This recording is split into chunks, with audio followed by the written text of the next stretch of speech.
사람의 영광을 하나님의 영광보다 더 사랑하였더라. 아멘. 요한복음 12장 35절부터 43절까지 본문입니다. 빛을 믿으라, 빛을 믿으라 라는 말씀의 제목입니다.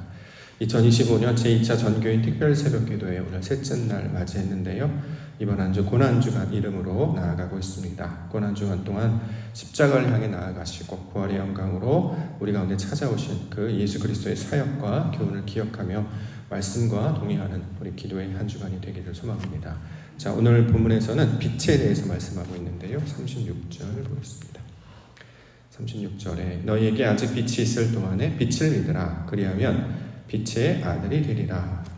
자, 빛을 말하고 있습니다. 성경에서 말하는 빛은 우리가 생각하는 라이트 개념이 아니었다는 거죠. 자, 성경에서 빛의 성질과 속성을 이용해서 예수님이 누구신지를 우리 가운데 설명하고 있는 것입니다. 광선이나 광채를 말하는 것이 아니라 우리 가운데 그처럼 그의 영광 가운데 찾아오신 예수님을 비유하여서 빛이다. 자, 이렇게 이야기하고 있는 것이죠. 46절에 보면 나는 빛으로 세상에 왔나니, 예수님은 자신을 가리켜서 빛이다 이렇게 말씀을 하셨습니다.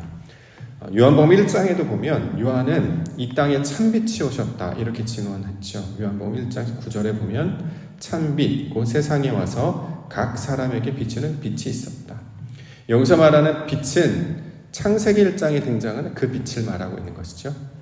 우리가 이제 창세기 1장 보면 첫째 날 하나님께서 감당하신 사역이 빛이 있으라 였습니다.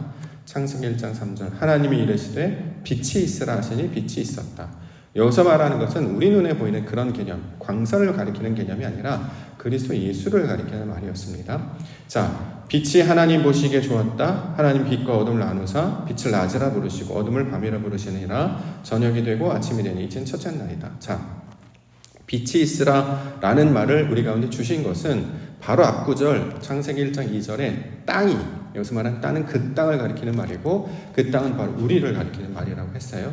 자, 하나님께서 땅을 보셨는데 땅이 흑암과 어둠 가운데 있었죠. 공허와 혼돈, 흑암과 어둠 가운데 있었기 때문에 우리에게 필요한 것이 바로 빛이었습니다. 그래서 빛이 있으라, 그 빛이 그 땅과 함께 있을 것을 가르쳐주고 있는 것이죠. 우리가 항상 홀로 살 수 없기 때문에, 인간은 사람 혼자 살 수 없기 때문에 독처하는 것이 좋지 못하여서 돕는 배필을 보내주셨는데, 여기서 말하는 돕는 배필은 여자를 가리키는 말이 아니고 말씀이라고 가르쳐줬어요. 말씀이 우리 가운데 필요하다는 거죠. 하나님께서 우리 가운데 말씀이 있어요. 하나님의 성질과 그의 능력과 그의 형상이 무엇인지를 우리로 깨달아 알게 하시기 위해서 말씀을 주셨는데, 그 말씀을 깨달아 알기 위해서는 무엇이 필요하냐? 빛이 필요하다는 거예요. 왜냐하면 아무리 보아도, 아무리 그것을 수천 번 경험해도 빛이 없으면, 다시 말해 예수님의 그 진리, 예수님의 그 생명, 예수님께서 말씀하시는 그 참 호흡이 우리 가운데 없으면 아무리 보아도, 아무리 그것을 경험하더라도 깨달아 알지 못하기 때문입니다. 그래서 예수님은 자신을 가리켜서 빛이다 이렇게 말씀하시고, 사람들이, 모든 동물들이, 이 세상이 빛이 항상 있어서 무언가를 보고 깨닫고 알게 되는 것처럼 주님과 동행하며 살아가려는 백성으로 나아가게 하시고자 찾아오신 분이 바로 빛 되신 그리스도 예수시다. 자, 이렇게 말씀을 하고 있는 것이죠. 그동안은 나 혼자인 줄 알았어요. 나 혼자 살아가는 줄 알았고 아무도 날 도와주지 않는 것 같았습니다. 그래서 외롭기도 하고 고통스럽기도 하고 아프기도 했습니다. 그런데 성경은 빛이라 말씀하시는 거예요. 우리가 날마다 어둠이 계속되지 않습니다. 우리가 이제 24시간을 살아가면 빛을 경험하게 된단 말이죠. 그리고 어김없이 다시 봄을 맞이하게 하시는, 이것이 하나님의 은혜와 섭리 가운데 있음을 기억하여서 더 이상 우리가 어둠 가운데 있는 자들이 아니라 우리 하나님이 빛처럼 우리와 항상 함께 하시는 분임을 알게 해주셨단 말이죠. 다만 우리가 그것을 깨닫지 못하여서 마치 비닐에 쌓여있는 눈처럼 꺼풀이 덮여져 있는 상태였는데, 주님께서 찾아오셔서 이것을 휘장을 찢으시는 것처럼 거두어내게 하심으로 하나님이 우리와 함께 하심을 나타내 보여주시고 알게 해주시는 것입니다. 놀랍게도 그 하나님의 영광을 빛으로 오신 그리스도 예수를 통해서 우리 가운데 보여주고 있습니다. 그 참빛 대신 그리스도 예수께서 늘 우리와 함께 하심을 기억하여 하나님의 거룩한 백성으로 살아가시는 우리 믿음의 성도님들 교회 되시기를 원합니다. 자, 그러면 왜 빛을 말하고 있는가? 그들이 믿지 않았기 때문이다 이렇게 얘기하죠. 37절에 보면 이렇게 많은 표적을 그들 앞에서 행하셨으나 그를 믿지 아니하니. 그렇죠? 그를 믿지 않았답니다. 40절부터 보면 그들의 눈을 멀게 하시고 그들의 마음을 완고하게 하셨으니 이는 그들로 하여금 눈으로 보고 마음으로 깨닫고 돌이켜 내게 고침을 받지 못하게 하려 함이라 하였음이더라. 이사야가 이렇게 말한 것은 주의 영광을 보고 주를 가리켜 말한 것이다. 자, 빛이 없으니까 어둠 가운데 있었단 말이죠. 무언가 움직이고 무언가 펼쳐졌는데 사람들의 눈은 있으나 소경처럼 볼 수 없었다라는 것입니다. 예를 들어서 예수님께서 우리가 종려주일날 살펴봤잖아요. 예수님께서 예루살렘을 들어오셨단 말이죠. 예루살렘에 들어오신 것이 처음이 아니었어요. 이전에도 예루살렘에 들어오신 적이 있었단 말이죠. 그런데 특별히 그 종려주일, 마지막 그 사역을 앞둔 그 종려주일에는 예수님께서 굳이 나귀 새끼를 타고 들어오신단 말이에요. 왜 타고 들어오는 걸까요? 그 말씀에 따르면 스가랴 선지자가 가르쳐 주었던 나귀 새끼를 타고 그 땅에 들어가는, 그곳에 들어가는 그분이 바로 그리스도시다라는 것을 우리 가운데 말씀하셨기 때문에 그 말씀을 증거하시고 나타내기 위해서 일부러 나귀 새끼를 타고 오셨단 말이죠. 그러면 누가 메시아인가, 누가 그리스도인가, 누가 우리 가운데 찾아오신 참 선지자인가를 분별하려면 나귀 새끼를 타고 오는 사람을 보면 저 사람이구나를 알 수 있단 말이죠. 그런데 이미 말씀을 갖고 있었음에도 불구하고 그 성경을 달달달 외우고 잘 베낀다고 한 서기관들이나 또는 하나님께 늘 나아가 거룩한 자라고 칭송을 듣는 대제사장은 예수님이 나귀 새끼를 타고 들어오셨음에도 불구하고 그가 메시아 그리스도임을 깨닫지 못하고 오히려 분노했죠. 자, 말씀을 가졌어도 이걸 이해할 수 있는 능력이 없으면 그것을 증거를 보더라도 사람들은 알지 못한다라는 것입니다. 왜요? 어둠 가운데 있기 때문에. 진리가 무엇인지를 알지 못하기 때문에. 진실이 무엇인지를 알지 못하고 눈이 가려져 있는 자들은 알아보지 못한다라는 것을 우리 가운데 설명하고 있는 것이죠. 수많은 증거, 수많은 진실, 그런데 눈과 귀가 가려진 백성. 그렇기 때문에 분명히 이게 모든 일이 하나님이 하시는 일인데도 불구하고 아무도 이게 하나님의 일인지를 알아보지 못한다라는 것입니다. 중요한 것은 하나님의 일로 알아보지 못하면 어떻게 해요? 구원을 받을 수 없단 말이죠. 자, 구원이 무슨 개념입니까? 구원은 어려운 문제가 해결되는 개념이 아니었어요. 십자가에 달린 예수님이 내려오는 개념이 그게 구원이 아니었단 말이죠. 성경에서 말하는 구원은 하나님의 뜻이 무엇인지를 아는 자, 다시 말해 하나님을 만나고 그를 깨닫고 그를 알게 되면 이걸 구원이라고 말한다고 했어요. 삶의 문제가 풀렸습니까? 안 풀렸어요. 그대로 남아있거든요. 근데 중요한 건 뭐냐면 하나님을 만나고 그를 아니까 우리의 시선과 감정과 행동이 바뀌는 거예요.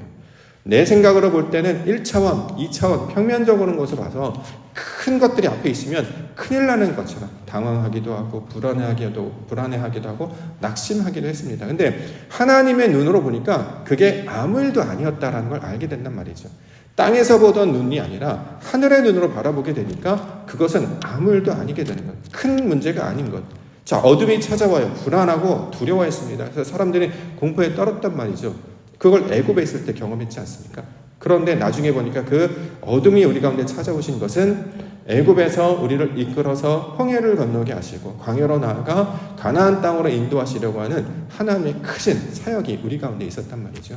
자, 어둠 가운데 있었던 것, 큰 문제 가운데 있던 것, 고난 가운데 있는 자들이 하나님을 만나고 나니까, 알고 나니까 이것이 전체적인 하나님의 큰 구원의 사역이었음을 알게 되어서 더 이상은 두려워하지 아니하고, 그렇죠? 걱정하지 아니하고, 여호와께서 나의 목자가 되시니 내게 부족함이 없어서 음침한 사망의 골짜기를 지랄지라도 상할 것을 두려워하지 않게 됩니다. 왜? 주께서 나와 함께 하심을 알게 되었기 때문이다라는 거죠.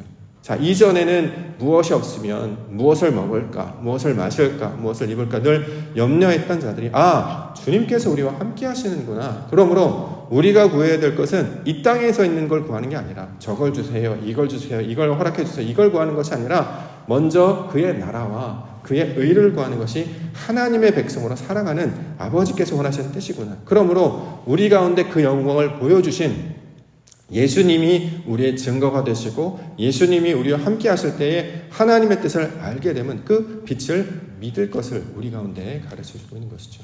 아무도 그렇게 살아가지 못했습니다. 그런데 주님께서는 그렇게 사셨단 말이죠. 그게 우리의 증거가 되고 우리의 빛처럼 그가 어둠 가운데 빛을 내어 우리를 인도하는 등대와 같은 불빛으로 반짝반짝 빛나서 우리의 길을 알려주셨다라는 것입니다. 그래서 이전에 자기의 모든 경험과 생각과 어둠 가운데 있던 자들이 이제 주님께서 비춰주시는 그의 영광을 받아서 우리도 그의 말씀을 붙잡고 살겠습니다 라고 고백하며 살면 그들을 별이라고 부른다는 거잖아요. 그렇죠? 빛을 반사하기 때문에, 하나님의 영광을 비추는 자들로 살아가기 때문에 세상이 어두웠는데 그 중에서 하나님이 오실 것을 기다리면서 마치 샛별처럼 빛을 기다리는 그 자로 서 있단 말이죠. 근데 놀랍게도 그 빛을 따라서 해가 떠오르지 않습니까? 그래서 이제 샛별이라고 이야기하는 이유가 거기에 있다는 거죠. 자, 그 똑같은 백성으로 저와 여러분들을 불러주셨다는 거예요.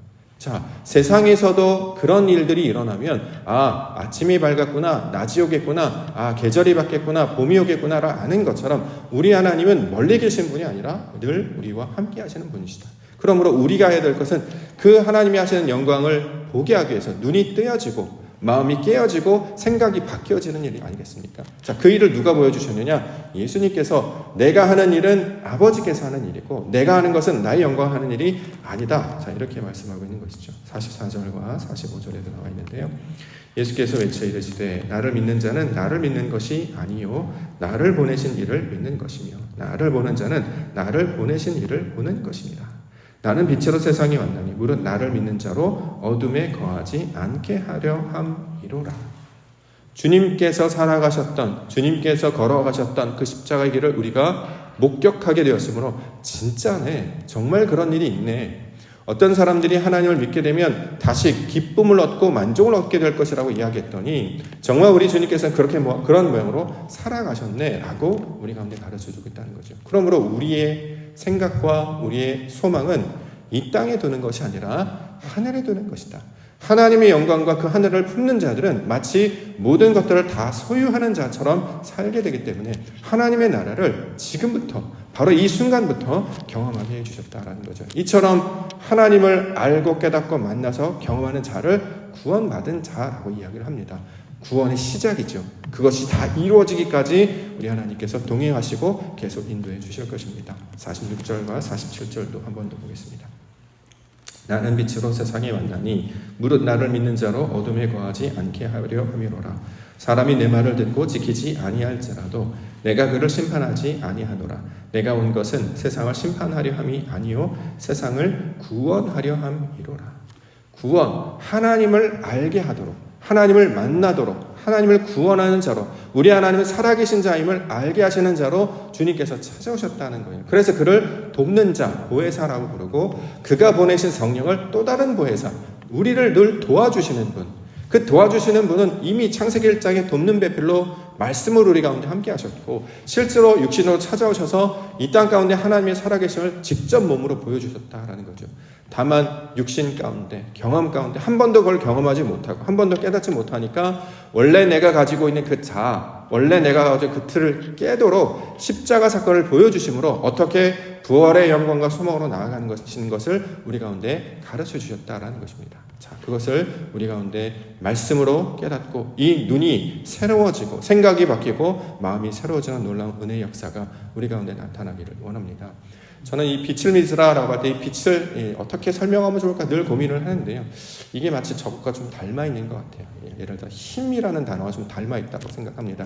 빛을 믿으라라는 게 아니에요. 내 안에 빛이 없잖아요. 그렇죠? 힘이 없어요. 힘이 나면 좋겠는데 나에게 힘이 없어요.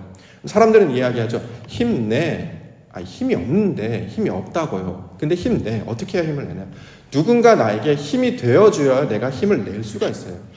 자, 너희가 먹을 것이 있다면 그걸 내. 나에게 돈이 없어요. 근데 어떻게 내죠?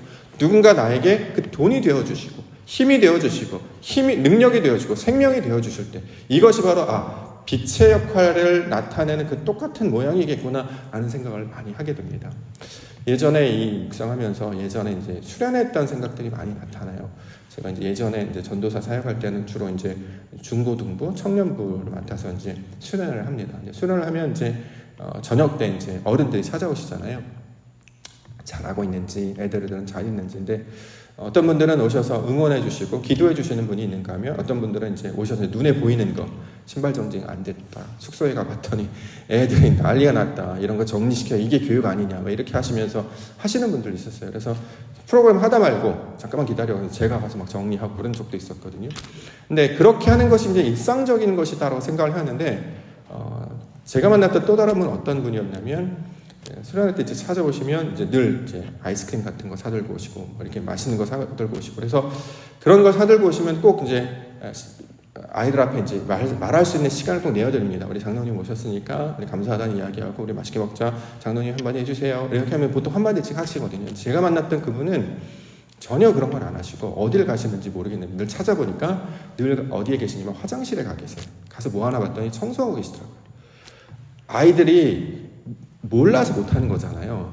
정리하지 못하는 것을 본인이 다 정리를 해주시고 그리고 이제 저기서 이제 간다고만 하시고 빨리 제 프로그램 하시라고 이렇게 가는 걸 보았습니다. 그러면서 굉장히 많은 그 도전과 생각을 하게 됐습니다. 많은 사람들은 말로 힘내 뭐 이런 것을 늘 이야기하지만 어떤 분은 그 힘이 되어주시고 그것을 하게 하셔서 정리해 주시고 거기서 나아가 어떤 일들을 감당하는 것들로 실제로 채워주셨단 말이죠.